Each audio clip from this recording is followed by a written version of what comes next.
नमस्कार बेटा। आज के वीडियो में हम छठी क्लास के जो आईसीटी इन एजुकेशन चैप्टर है उसका फर्स्ट पार्ट पढ़ेंगे। फर्स्ट पार्ट में इस चैप्टर की थ्योरी एक्सप्लेन की गई है। जैसा कि हमें पता है चैप्टर जो ये है आईसीटी एनवायरनमेंट से संबंधित है। आईसीटी जो होता है वो इंफॉर्मेशन एंड कम्युनिकेशन टेक्नोलॉजी होता है और आईसीटी में कोई भी कार्य कंप्यूटर के बगैर संभव नहीं होता है। तो हम शुरुआत करते हैं, कंप्यूटर क्या है। कंप्यूटर क्या है? कंप्यूटर एक इलेक्ट्रॉनिक यंत्र है जो सूचना को स्टोर करने और उसके जोड़ तोड़ में हमारी मदद करता है। ये हमारे द्वारा दिए गए आदेशों का या निर्देशों का पालन करके विभिन्न प्रकार के काम कर सकता है। आपको भी पता है हम कंप्यूटर से बहुत ही ज़्यादा प्रकार के काम हम कंप्यूटर से कर सकते हैं। और इस चैप्टर में हम जैसे आपको बताते हैं कंप्यूटर की फंक्शनिंग क्या है। कंप्यूटर में सबसे पहले हम क्या करते हैं, कीबोर्ड से या माउस से कंप्यूटर को कुछ निर्देश देते हैं। वो जो निर्देश है वो निर्देश चल के कंप्यूटर के प्रोसेसर के पास पहुंचता है जिसको कि हम सीपीयू बोलते हैं। ये सीपीयू वो निर्देश हमारे से ले लेता है और समझता है कि हमें क्या काम करना है। उसके बाद सीपीयू उस पर वो काम कर देता है और हमें जो आउटपुट चाहिए, जो हमें रिजल्ट चाहिए, वो रिजल्ट हमें किसी भी रूप में, हमें स्पीकर के रूप में सुनाकर या हमें डिस्प्ले करवा के वो रिजल्ट दे देता है। जैसे यहाँ पर हमने एक काम करवाना चाहा था कि 2+3 क्या होता है, तो ये स्क्रीन पे रिजल्ट आ जाएगा 2+3 बराबर है 5। तो इस तरीके से कंप्यूटर काम करता है। अब हम आगे ये पढ़ेंगे कि कंप्यूटर के उपयोग कहाँ कहाँ हैं। कंप्यूटर बहुत जगह उपयोग होता है। अगर हम मोटा तौर पर सिर्फ क्षेत्रों की बात करें, कौन से क्षेत्रों में उपयोग होता है, तो सबसे पहले शिक्षा के क्षेत्र में। अब शिक्षा के क्षेत्र में एक ही तरीके का यूज नहीं है कंप्यूटर का। शिक्षा के क्षेत्र में बहुत यूज है। जैसे स्कूल्स का डाटा, बच्चों की स्कॉलरशिप कंप्यूटर के माध्यम से ही आती है। और आपका जो सिलेबस है वो सारा आपको पता है कि शिक्षा विभाग की वेबसाइट पे मिलता है। दूसरा, आप ऑनलाइन लेक्चर्स देख सकते हैं। विज्ञान के क्षेत्र में आपने अभी भी देखा होगा कि चंद्रयान जो गया था वहाँ सारे साइंटिस्ट कंप्यूटर पे बैठ के काम कर रहे थे। तो ये सारी कैलकुलेशन, चंद्रयान कैसे जाएगा, उसमें कितना फ्यूल डलेगा, वो सारी कैलकुलेशन कैसे है, कंप्यूटर में ही हुई है। बैंक के कार्यों में आजकल जो है सभी के फ़ोन में ऐप है। बैंक के कार्य हम डिजिटल पेमेंट उसी टाइम पर कोड स्कैन करके कर सकते हैं। तो ये भी कंप्यूटर के कारण ही संभव है। हम टिकट बुक करवा सकते हैं ऑनलाइन, हवाई जहाज़ की, रेल की, बस की, मेट्रो की। तो यहाँ भी जो टूरिज्म का क्षेत्र है उसमें भी कंप्यूटर का बहुत यूज़ है। चिकित्सा के क्षेत्र में हम कंप्यूटर का उपयोग कर सकते हैं। मेडिकल में भी आपने देखा होगा जो भी पेशेंट की चेकिंग की जाती है तो वो किससे की जाती है, कंप्यूटर, वही सारी मशीनें कंप्यूटर से चलती हैं। मनोरंजन के लिए हम इसमें फ़िल्म देख सकते हैं, गाने सुन सकते हैं, गेम खेल सकते हैं। तो मनोरंजन के लिए भी कंप्यूटर का बहुत उपयोग होता है। किसी से बातचीत करने के लिए आप किसी से वीडियो कॉलिंग कर सकते हैं, चैटिंग कर सकते हैं, ईमेल भेज सकते हैं। तो किसी से भी पत्राचार अगर हमें करना है या वैसे बातचीत करनी है तो वो हम कंप्यूटर के माध्यम से कर सकते हैं। आर्ट और डिज़ाइन के लिए कंप्यूटर में हम नए नए तरीके के डिज़ाइन बना सकते हैं, नए नए तरीके की अपनी आर्ट सीख सकते हैं कि कैसे एक कितने अच्छे अच्छे डिज़ाइन जो है हमें इसमें मिल जाते हैं। फिर उसमें हम अपनी ओर से और कुछ भी ऐड कर सकते हैं। मौसम की जानकारी, ये भी सारा डेटा जो होता है वो कंप्यूटर के अंदर ही होता है। अब मौसम की जानकारी में क्या होगा कि आज बारिश होगी या नहीं होगी, कितनी नमी रहेगी, हवा कितनी चलेगी, ये सारा जो है कंप्यूटर पुराने सालों का डाटा उठाकर और उसी से हमें बताता है कि आज का मौसम कैसा रहेगा और कल का कैसा रहेगा। सरकारी कार्यों के लिए आप जो भी काम, सरकारी काम करते हो, आधार कार्ड हो गया, आपका पैन कार्ड हो गया, ये सब आपको भी पता है कि आप कंप्यूटर पे करवाते हो। दूसरा, आपका सब्सिडी वगैरह भी जो आती है वो सारी कंप्यूटर पे आती है। तो ये कंप्यूटर कहाँ कहाँ यूज होता है, इसको एक डायग्राम के माध्यम से भी अगर आप याद करना चाहें तो आप देख सकते हैं कि कंप्यूटर कहाँ कहाँ है। हम शुरुआत जो है करते हैं बिजनेस से, तो बिजनेस के साथ कंप्यूटर बिजनेस में है, साइंस में है, गवर्नमेंट यूज करती है इसको, हेल्थ एंड मेडिकल में है, एजुकेशन में है, इंडस्ट्री यूज करती है, बैंकिंग में कंप्यूटर बहुत ज़्यादा यूज होता है, एंटरटेनमेंट के लिए जैसा कि अभी बताया था मैंने, ट्रेनिंग, कंप्यूटर पे हम ट्रेनिंग कर सकते हैं अलग अलग चीज़ों की। कंप्यूटर पे देख के बहुत अच्छे से आइडिया हो जाएगा और उसके बाद दोबारा वो ट्रेनिंग करेंगे, बहुत आसान हो जाएगी। आर्ट, जो डिज़ाइन मैंने आपको बताया था, स्पोर्ट्स, स्पोर्ट्स हम खेल सकते हैं या लाइव मैचेज देख सकते हैं, भी कंप्यूटर पर देख सकते हैं। रोबोटिक्स, कंप्यूटर से रोबोट बनते हैं। और सेफ्टी और सिक्योरिटी के लिए भी कंप्यूटर यूज किए जाते हैं। जैसे हमारे कैमरे कैमरे वगैरह हैं वो कंप्यूटर से चलते हैं, हमारी मशीन जो हैं, हमारी मिसाइल्स जो हैं वो कंप्यूटर से ही हमारी कंट्रोल होती हैं। पब्लिशिंग के लिए किताबें वगैरह जो पब्लिश होती हैं, छपती हैं, उनके लिए भी कंप्यूटर यूज होता है। वेदर फोरकास्टिंग, मौसम के पूर्वानुमान में भी कंप्यूटर का उपयोग होता है। और कम्युनिकेशन तो बताया ही था मैंने, आपस में पत्राचार करने के लिए, एक दूसरे से बातचीत करने के लिए कंप्यूटर का उपयोग होता है। तो ये बहुत सारे क्षेत्र हैं जहाँ कंप्यूटर का उपयोग होता है। और इसके बाद हम आगे आगे चलते हैं इसी वीडियो में। आगे जो है कंप्यूटर कितने प्रकार का होता है, तो कंप्यूटर आकार के आधार पर कंप्यूटर जो होता है वो 3 प्रकार का होता है। सबसे पहले जो होता है वो होता है आपका डेस्कटॉप। डेस्क आपको भी पता है, आप क्लास में जहाँ बैठते हो तो उसको आप डेस्क बोलते हो। तो डेस्क टॉप, टॉप मतलब ऊपर, तो ऐसा कंप्यूटर जो डेस्क के ऊपर, मेज के ऊपर रखकर हम काम करते हैं, उस कंप्यूटर को डेस्कटॉप बोलते हैं। जो आप लैब में जिस पर बैठकर काम कर रहे हो, ये आपका डेस्कटॉप ही है। कैसा दिखता है डेस्कटॉप, वो आप देख सकते हो कि इस तरीके का डेस्कटॉप, उसमें 3 चीज़ें होती है, सीपीयू है और आपका मॉनिटर है और कीबोर्ड माउस है। तो दूसरा जो कंप्यूटर का प्रकार है उसमें आपका आ जाएगा ऐसा कंप्यूटर जो हम अपनी लैब में अपनी गोद में रख कर काम कर सकते हैं, तो वो होता है लैपटॉप। अब लैपटॉप आप सबने सुना होगा। और कैसा दिखता है लैपटॉप, लैपटॉप जो है डेस्कटॉप से छोटा होता है। और ये पिक्चर आपको दिख रही होगी कि कैसा हमें लैपटॉप दिखता है। कंप्यूटर में ही तीसरा चीज़ होते थे पाम टॉप। अब पाम मीन्स होती है हथेली को, ऐसी चीज़ जिसको हम अपने हाथ में रखकर काम कर सकते हैं, वो तीसरे तरीके का कंप्यूटर है पाम टॉप। अब पाम टॉप में एग्जांपल क्या होंगे, आपका मोबाइल फ़ोन और टैबलेट। मोबाइल फ़ोन क्या है, मोबाइल फ़ोन भी एक कंप्यूटर है। आपको क्योंकि वो कंप्यूटर से जो हम सारे काम कर सकते हैं वो हम मोबाइल में भी कर सकते हैं। तो आज के टाइम पे जो स्मार्टफोन है ये एक कंप्यूटर ही है। और मोबाइल फ़ोन और टैबलेट कैसे दिखते हैं, मोबाइल फ़ोन और टैबलेट ये भी आप यहाँ से देख सकते हो, ये मोबाइल फ़ोन है और ये क्या है, टैबलेट है। आगे देखते हैं हम इसी चैप्टर में कंप्यूटर के भाग। कंप्यूटर में कितने पार्ट्स होते हैं अलग अलग, और किस पार्ट का क्या फंक्शन होता है वो हम इसमें देखेंगे। तो मुख्य तौर पर कंप्यूटर के जो है 3 भाग होते हैं, हालांकि एक चौथा भी होता है जिसको एक्सप्लेन करेंगे हम बाद में। तो मुख्य तौर पर 3 होते हैं। जैसे कि शुरुआत में हमने कंप्यूटर की परिभाषा की थी, तो वहाँ देखा था कि शुरू में हम कंप्यूटर को कुछ निर्देश देते हैं, फिर कंप्यूटर उन निर्देशों पर काम करता है और फिर हमें जो रिजल्ट है वो दे देता है। तो कंप्यूटर के भाग में सबसे पहले आएगा इनपुट यूनिट। इनपुट यूनिट क्या है, इसके द्वारा हम कंप्यूटर को इंस्ट्रक्शंस देते हैं, निर्देश देते हैं।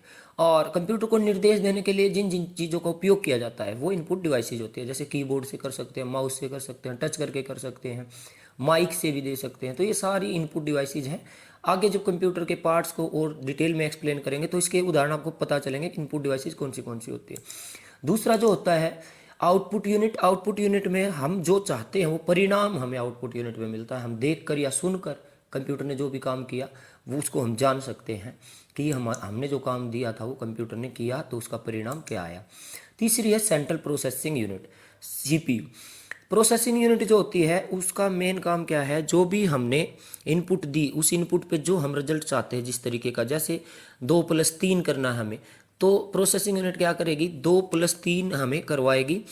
2+3 का रिजल्ट जो है 5, वो हमें आउटपुट यूनिट में मिल जाएगा। तो इसके बाद अगली पार्ट पे चलते हैं कि ये कैसे काम करते हैं। सबसे पहले क्या होता है कि इनपुट यूनिट में हम डेटा देते हैं, इनपुट यूनिट से डेटा कहाँ पर जाता है, प्रोसेसिंग यूनिट पर जाता है, और फिर प्रोसेसिंग यूनिट इसको प्रोसेस करती है, रिजल्ट निकाल लेती है, और वो रिजल्ट हमें कहाँ दे देती है, आउटपुट यूनिट में। तो कंप्यूटर इस तरीके से काम करता है। अगली चीज़ पे आते हैं, जो चौथा मैं बता रहा था 3 मेन है, लेकिन एक चौथी चीज़ भी है, स्टोरेज यूनिट। स्टोरेज यूनिट में क्या होगा, कंप्यूटर जो काम करेगा उसके फॉर्मूले वगैरह वो स्टोरेज यूनिट में होते हैं। कंप्यूटर के बीच के रिजल्ट, जैसे अब मुझे 2+3+5 करना है, तो 2+3 पहले 2+3 होगा, उसका रिजल्ट 5 आएगा, तो बीच का रिजल्ट कंप्यूटर क्या करेगा, कहाँ पर स्टोर करेगा, वो स्टोरेज यूनिट है। फिर 5 में 5 जोड़ेगा, फिर 10 फाइनल रिजल्ट आएगा। तो बीच के रिजल्ट जैसे हम तो माइंड में रिमेंबर कर सकते हैं, वैसे ही कंप्यूटर को जो चीज़ें याद रखनी होती है वो स्टोरेज यूनिट के माध्यम से याद रखनी होती है। स्टोरेज यूनिट भी 2 पार्ट होते हैं स्टोरेज यूनिट के। एक होता है primary storage unit. Primary storage unit किसके लिए होती है, कंप्यूटर के काम करने के लिए होती है। इसमें 2 चीज़ें होती हैं, एक ऐसा जिसमें कंप्यूटर जो डेटा को कुछ देर के लिए स्टोर करता है, जैसे रिजल्ट आ जाता है तो वो डाटा डिलीट हो जाता है, कंप्यूटर बंद करते हैं तो भी डिलीट हो जाता है। और एक होता है जिसमें कंप्यूटर के सारे फॉर्मूले लिखे होते हैं कि कंप्यूटर कैसे काम करेगा। इसमें जो इनको रैम और रोम बोलते हैं, एग्जाम्पल हम बाद में करेंगे। दूसरा जो है secondary storage unit. Secondary storage unit वो है जो कंप्यूटर में कोई भी काम हम करते हैं तो इस काम को अगर हमें स्टोर करके रखना हो ताकि दोबारा से हम कंप्यूटर चलाए थे काम हमें उसमें मिले, तो वो सारा का सारा सेकेंडरी स्टोरेज यूनिट में होता है। और इसका इस सेकेंडरी स्टोरेज यूनिट ही वो है जिसको हम एक जगह से दूसरी जगह से डाटा कॉपी करके ले जा सकते हैं। प्राइमरी स्टोरेज यूनिट को के साथ हम छेड़खानी नहीं कर सकते, ना तो हम इसका डाटा देख सकते हैं और ना ही इसके डाटा को कॉपी करके दूसरी जगह ले जा सकते हैं। आगे चलते हैं, कंप्यूटर कैसे कार्य करता है, कंप्यूटर की कार्य प्रणाली। कंप्यूटर की कार्य प्रणाली जो है इस डायग्राम में, ब्लॉक डायग्राम में आपको बताई गई है। अब इसमें है क्या, सबसे पहले कंप्यूटर में जो होती है इनपुट यूनिट होती है। तो इनपुट यूनिट में क्या क्या चीज़ें होती है जिनसे इनपुट डिवाइसेज जो होती है वो इनपुट यूनिट में इंस्ट्रक्शन देने के काम आती है। तो उसके कुछ एग्जांपल है, जैसे कीबोर्ड है, माउस है, जॉयस्टिक। जॉयस्टिक गेम खेलने में काम आता है, ये माउस की तरह ही काम करता है। स्कैनर है, लाइट पेन है, वेब कैमरा है और आपका माइक भी है। ये सब इनपुट डिवाइसेज है। अब इनपुट डिवाइसेज से क्या, देखो आपको एरो दिख रहा है यहाँ पर, ये एरो जो है ये एरो इनपुट से कंट्रोल यूनिट की तरफ। अगर मैं इस कंट्रोल यूनिट और ALU अरिथमेटिक लॉजिक यूनिट, ये देखो इन दोनों के ऊपर क्या बना हुआ है, एक बॉक्स बना हुआ है। तो ये दोनों ही जो है CPU का पार्ट है, इन दोनों को मिलाकर CPU बोलते हैं। तो इनपुट यूनिट से कहाँ पर सिग्नल गया, कंट्रोल यूनिट के पास गया। कंट्रोल यूनिट इसका जो भी काम हमें करना होगा वो काम करने के लिए ALU के पास भेज देगी। ALU काम करके वापस किसको दे देगा, कंट्रोल यूनिट को। अब काम हो गया तो इस काम को अगर स्टोर करके रखना है, इस काम में जहाँ जहाँ मेमोरी यूज हुई वो मेमोरी कंट्रोल यूनिट भी और ALU भी वो मेमोरी वहाँ से ले लेगी। और उसके बाद कंट्रोल यूनिट में जब काम पूरा हो जाएगा तो वो आउटपुट डिवाइस द्वारा हमें मिल जाएगा वापस। आउटपुट डिवाइस में कैसे मिलेगा, या तो प्रिंट की फॉर्म में मिलेगा या प्लॉट करके मिलेगा। प्लॉटर जो होता है प्रिंटर की तरह ही होता है, नक्शे वगैरह जिसमें मिलते हैं। या हमें क्या मिलेगा, प्रोजेक्टर स्क्रीन पे दिख जाएगा, या हमें स्पीकर से और हेडफोन से क्या हो जाएगा, ये सुनाई दे जाएगा। तो आउटपुट डिवाइसेज क्या है, monitor, printer, plotter, projector, speaker, headphone, ये सारी आउटपुट डिवाइसेज हैं। अब इसमें है क्या, सेकेंडरी स्टोरेज। अगर ये जो रिजल्ट हमें मिल गया ये हमें फ्यूचर में भी चाहिए तो हम क्या करेंगे, इसको सेकेंडरी स्टोरेज में भी रख देंगे ताकि दोबारा से हम काम करें तो हमें ये ऐसा का ऐसा मिल जाए अगर हमें फ्यूचर में इसको यूज करना है तो। अब सेकेंडरी स्टोरेज में क्या है आपका, सेकेंडरी स्टोरेज में आपकी कंप्यूटर की हार्ड डिस्क आती है, CD भी सेकेंडरी स्टोरेज है, DVD भी है, फ्लॉपी भी है, पेन ड्राइव, मेमोरी कार्ड, ये सब क्या है, सेकेंडरी स्टोरेज है। इसमें हम डेटा डाल के एक जगह से दूसरी जगह पर ले जा सकते हैं। तो ये कंप्यूटर का मेन फंक्शन है, कंप्यूटर कैसे काम करता है। यहाँ पर आपको पता भी चल गया होगा कि इनपुट डिवाइसेज कौन सी हैं, आउटपुट डिवाइसेज कौन सी हैं, और प्राइमरी स्टोरेज में कौन सी मेमोरी होती है। ये प्राइमरी में 2 मेमोरी लिख रखी है यहाँ पर, एक रैम है, एक रोम है। रैम तो वो होती है जो डिलीट हो जाती है कुछ देर के बाद, ये टेम्परेरी मेमोरी होती है। टेम्परेरी मतलब जैसे कंप्यूटर बंद करेंगे डिलीट हो जाएगी। कुछ बीच के रिजल्ट स्टोर होते हैं, जैसे मैंने आपको एग्जांपल बताया था कि 2 + 3 + 5 करना है तो पहले 2 + 3 होगा, उस 2 + 3 का जो रिजल्ट है 5 वो रैम में स्टोर होता है। फिर वहाँ से रिजल्ट निकालेंगे, 5 को में 5 प्लस करेंगे। रोम में सारे फॉर्मूले वगैरह कंप्यूटर के लिखे होते हैं। कंप्यूटर के काम करने के लिए प्राइमरी स्टोरेज यूज होती है और डेटा स्टोर करने के लिए, जो भी काम कर लिया हमने उसको स्टोर करने के लिए सेकेंडरी स्टोरेज यूनिट होती है। सेकेंडरी स्टोरेज यूनिट जो है वो हमें एग्जांपल्स आप याद रखेंगे कि हार्ड डिस्क है, CD, DVD, floppy, pen drive, memory card, ये सब एग्जांपल किसके हैं, सेकेंडरी स्टोरेज यूनिट के। तो नेक्स्ट पार्ट पे आते हैं। नेक्स्ट पार्ट है ऑपरेटिंग सिस्टम। ऑपरेटिंग सिस्टम क्या है, जब भी ऑपरेटिंग सिस्टम अब है क्या, वास्तव में अगर हम ध्यान से देखें तो ऑपरेटिंग सिस्टम ही है जो पूरे कंप्यूटर को चलाता है। और ये क्या है कि जब भी हम कंप्यूटर को ऑन करते हैं तो उसमें सबसे पहले जो प्रोग्राम लोड होता है वो ऑपरेटिंग सिस्टम है। करता क्या है ये ऑपरेटिंग सिस्टम, अब कंप्यूटर को हमारी भाषा समझ में नहीं आती, कंप्यूटर तो मशीन है, तो वो हमारी भाषा को मशीन की भाषा में बदलता है, मशीन की यानी कि कंप्यूटर की भाषा में बदलता है। और कंप्यूटर जो रिजल्ट निकालता है वो अपनी भाषा में निकालता है, वो मशीन की भाषा में, तो वो भी हमें समझ में नहीं आता। तो क्या होगा कि ये कंप्यूटर की भाषा को हमारी भाषा में भी ऑपरेटिंग सिस्टम बदलेगा। तो ऑपरेटिंग सिस्टम क्या होता है, जब कंप्यूटर को हम ऑन करते हैं तो उसमें सबसे पहले जो प्रोग्राम लोड होता है उसको ऑपरेटिंग सिस्टम कहते हैं। ये हमारी भाषा को कंप्यूटर की भाषा में और कंप्यूटर की भाषा को हमारी भाषा में बदलता है। ऑपरेटिंग सिस्टम जो होते हैं डेस्कटॉप और लैपटॉप के लिए ऑपरेटिंग सिस्टम अलग होते हैं और पाम टॉप के लिए ये अलग होते हैं। कुछ जो मेन से ऑपरेटिंग सिस्टम जो बहुत ज़्यादा यूज होते हैं उसके एग्जांपल मैंने दे रखे हैं। जैसे डेस्कटॉप और लैपटॉप के लिए ऑपरेटिंग सिस्टम होता है हमारा विंडोज होता है, लाइनक्स होता है और OS2 होता है। ये जो ऑपरेटिंग सिस्टम है ये डेस्कटॉप और लैपटॉप के लिए होते हैं। पाम टॉप के लिए एंड्रॉयड आप सबने सुना होगा, तो एंड्रॉयड ऑपरेटिंग सिस्टम है जो एंड्रॉयड फ़ोन बोलते हैं, तो वे ऑपरेटिंग सिस्टम पे ही काम करते हैं। iOS आईफोन जिस पर काम करता है, तो एंड्रॉयड iOS ये किसके उदाहरण हो गए, आपके पाम टॉप के ऑपरेटिंग सिस्टम के उदाहरण हो गए। अब ऑपरेटिंग सिस्टम आपको हमेशा याद रखना है कि अगर कंप्यूटर में ऑपरेटिंग सिस्टम नहीं होगा तो कंप्यूटर क्या है, खाली डब्बा है। तो ऑपरेटिंग सिस्टम के बगैर कंप्यूटर एक डब्बे के समान है। तो ऑपरेटिंग सिस्टम से ही कंप्यूटर में सारी चीज़ें हैं। अब नेक्स्ट पार्ट पे आते हैं। नेक्स्ट पार्ट है कि आईसीटी क्या है, क्योंकि इसमें हम चैप्टर का नाम ही आईसीटी एनवायरनमेंट है। तो अब आपने इतना जरूर जान लिया है कि कंप्यूटर क्या होता है, तो अब आपको आईसीटी की परिभाषा समझने में आसानी होगी, इसलिए आईसीटी की परिभाषा अब आपको बताई जा रही है। तो आईसीटी क्या है कि information and communication technology. Information का मतलब है सूचना और कम्युनिकेशन का मतलब है उसका बदलाव, आदान प्रदान, सूचना का संचार। तो इंफॉर्मेशन डेवलप करने की या इंफॉर्मेशन प्राप्त करने की टेक्नोलॉजी या सूचना के आदान प्रदान की टेक्नोलॉजी, इन दोनों की जो टेक्नोलॉजी है उसको आईसीटी बोलते हैं। तो इंफॉर्मेशन एंड कम्युनिकेशन टेक्नोलॉजी ये क्या है, सूचना और तकनीकी का एक ऐसा मिश्रण है। सूचना भी है, टेक्नोलॉजी भी है, उसका एक मिश्रण है कि जो हमें विभिन्न प्रकार की सूचना बनाना, कैसे हमें सूचना बनानी है, कैसे सूचना ढूंढनी है, कैसे वो सूचना स्टोर करके रखनी है ताकि दोबारा फ्यूचर में हमें ये सूचना मिल सके, वो हमें सिखाता है।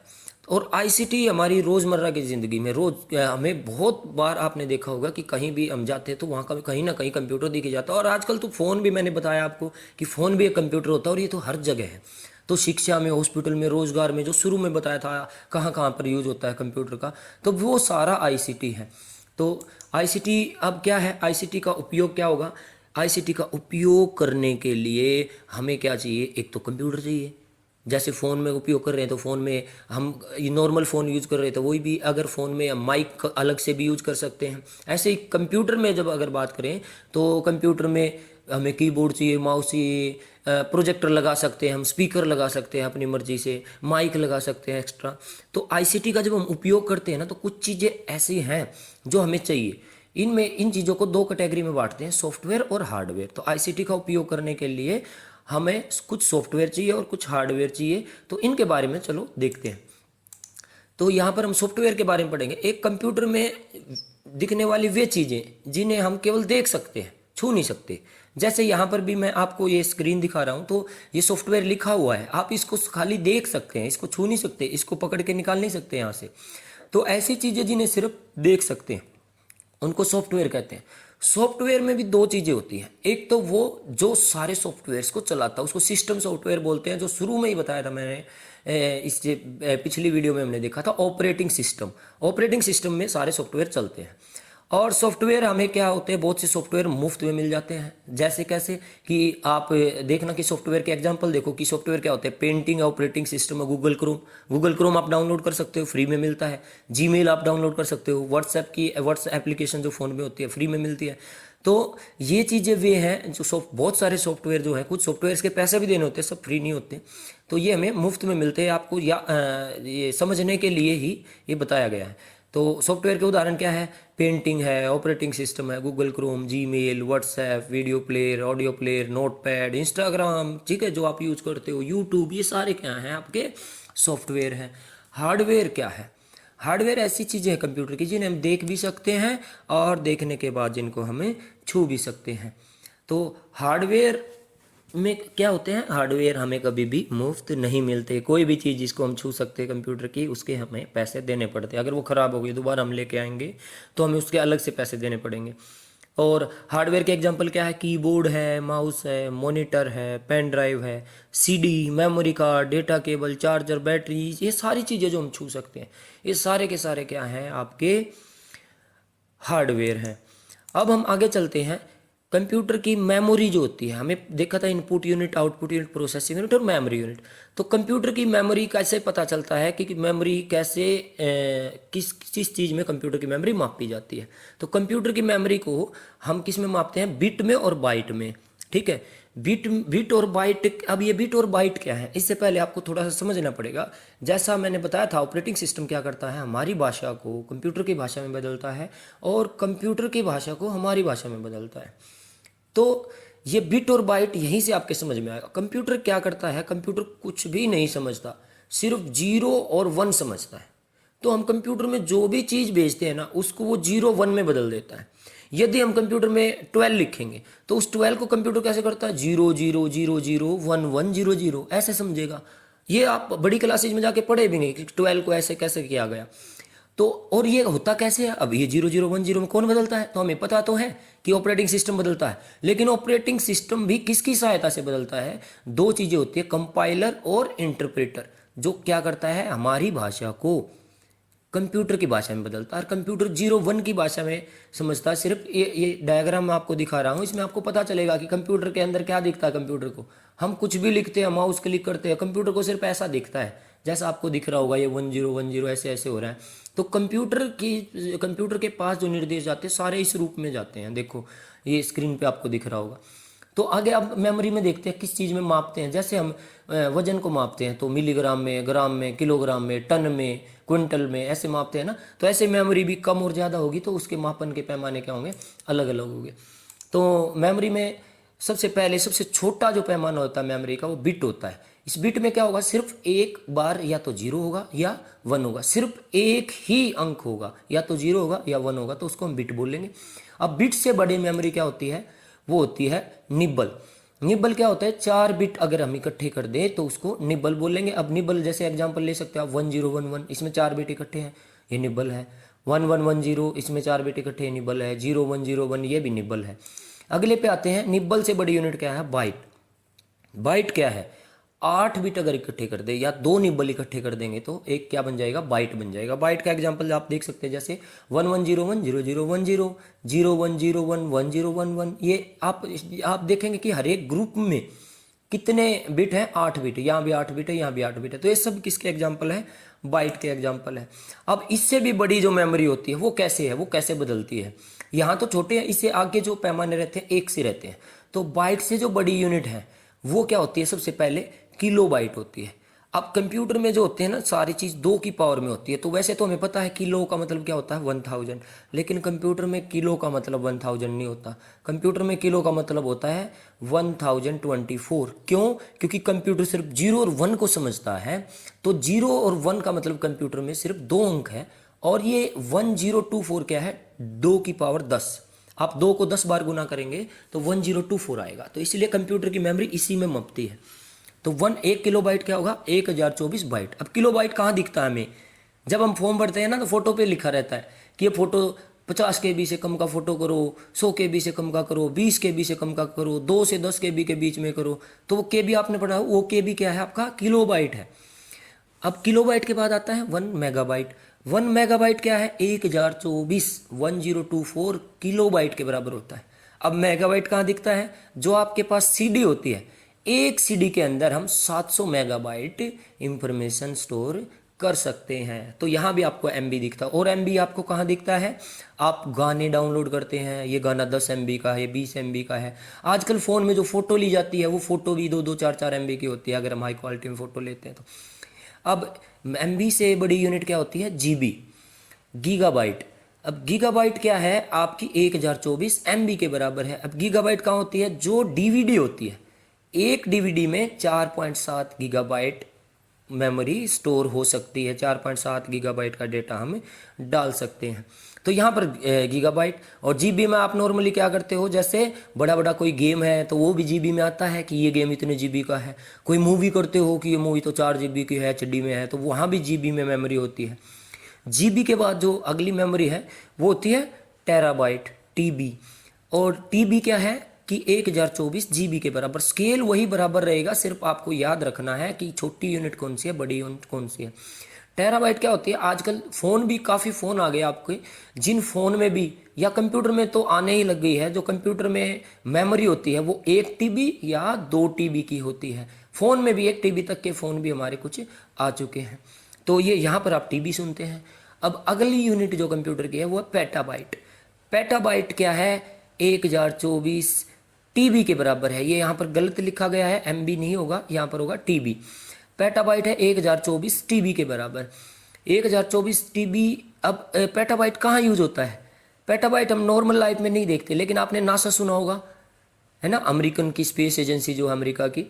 तो नासा के पास जो पृथ्वी का डेटा है ना, सारा पृथ्वी का डेटा, पृथ्वी के बारे में बहुत सारी जानकारी है उनके पास। तो उसके पास 40 पेटाबाइट का डेटा है पृथ्वी का आज के टाइम पे। और 2-3 साल के बाद वो इतना डेटा इकट्ठा कर रहे हैं, 2-3 साल के बाद ये लगभग 6-7 गुना और बढ़ जाएगा। तो उसके पास 40 के बजाय 200, 250, 300 पेटाबाइट का डेटा हो जाएगा। तो यहाँ से आपको अंदाज़ा चल गया होगा कि ये जो मेमोरी यूनिट्स होती हैं, कितनी बड़ी बड़ी यूनिट है, उनका कहाँ कहाँ पर यूज होता है। आगे देखते हैं कि कंप्यूटर लैब, कंप्यूटर एटिकेट्स का मतलब क्या है, कंप्यूटर लैब में कौन सी आदतें अच्छी हैं, कंप्यूटर लैब में हमें क्या करना चाहिए, क्या नहीं करना चाहिए, ये भी इसी चैप्टर का पार्ट है। तो शुरू में हम देखते हैं क्या करना चाहिए। सबसे पहले तो हमें क्या करना चाहिए, कंप्यूटर पर काम करने से पहले टीचर से परमिशन ले। अगर टीचर आपको थ्योरी बता रहे हैं तो तब तक आप कंप्यूटर पे काम नहीं करेंगे, पहले टीचर को सुनेंगे ध्यान से, वो प्रोजेक्टर पे कुछ बता रहे हैं आपको, उसको ध्यान से देखेंगे। जब वो काम करने की कहें तभी आप कंप्यूटर पे काम करेंगे। सिस्टम को स्विच ऑन करने से पहले स्टेप्स, जैसे टीचर ने आपको जैसे ही कंप्यूटर को कनेक्ट करने की, कंप्यूटर को ऑन करने से पहले क्या करना है क्या नहीं करना है टीचर ने बताया होगा, तो उस चीज़ों का ध्यान रखना है। जब टीचर कहे ऑन करना है तभी ऑन करना है, और उन्हीं स्टेप से ऑन करना है जो स्टेप आपको बता रखे हैं कंप्यूटर कैसे ऑन करेंगे। कीबोर्ड और माउस, इनको जोर जोर से नहीं दबाना है, जोर से नहीं इन पे उंगली मारने से क्या हो जाएंगे, टूट जाएंगे, जल्दी ही खराब हो जाएंगे। माउस, अगर आपकी लैब में माउस पैड है तो माउस को माउस पैड पे चलाए, वहाँ अच्छा चलता है। जहाँ माउस पैड नहीं है तो माउस को आप किसी प्लेन जगह पर रखेंगे, प्लेन जगह पर ये अच्छा चलेगा। अब कंप्यूटर के साथ अगर कोई भी गड़बड़ हो जाती है, अगर आपको ये लगता है कुछ चीज़ चल नहीं रही है या और कुछ खुल गया, तो आप सबसे पहले अध्यापक को बताएंगे कि सर इसमें ये चल नहीं रहा है, या सर इसमें ये क्या खुल गया है। तो अपने आप कुछ नहीं करेंगे उसमें। अब कंप्यूटर पर जब बैठेंगे तो कमर को सीधी करके बैठते हैं, नहीं तो फिर आपको क्या हो जाएगा, आपकी कमर में प्रॉब्लम होने लग जाएगी, कमर दर्द करने लग जाएगी। तो सीधी कमर करके बैठना है आपको कंप्यूटर में। और जब आप जाओगे तो कंप्यूटर को बंद करके जाओगे। अगर टीचर कहते हैं बंद करने की, हो सकता है आपके बाद और कोई क्लास हो, तो टीचर अगर कहते हैं तो बंद करके जाना है। अगर टीचर ने कहा कि ऐसे ही चले जाओ तो ऐसे आप लैब से चले जाएंगे। लैब में क्या नहीं करना है, खाना पीना लैब में बिल्कुल भी अलाउड नहीं है। कोई भी खाने की पीने की चीज़, वाटर बोतल बिल्कुल भी नहीं लेके आनी है। आप लैब में जैसे आएंगे तो कंप्यूटर की कॉपी या किताब लेके आएंगे, और जैसे उसके साथ आपको पानी की बोतल भी नहीं लेके आनी। कंप्यूटर की लैब से जब जाएंगे तो वही चीज़ आप याद करके अपनी कॉपी वगैरह साथ लेके जाएंगे।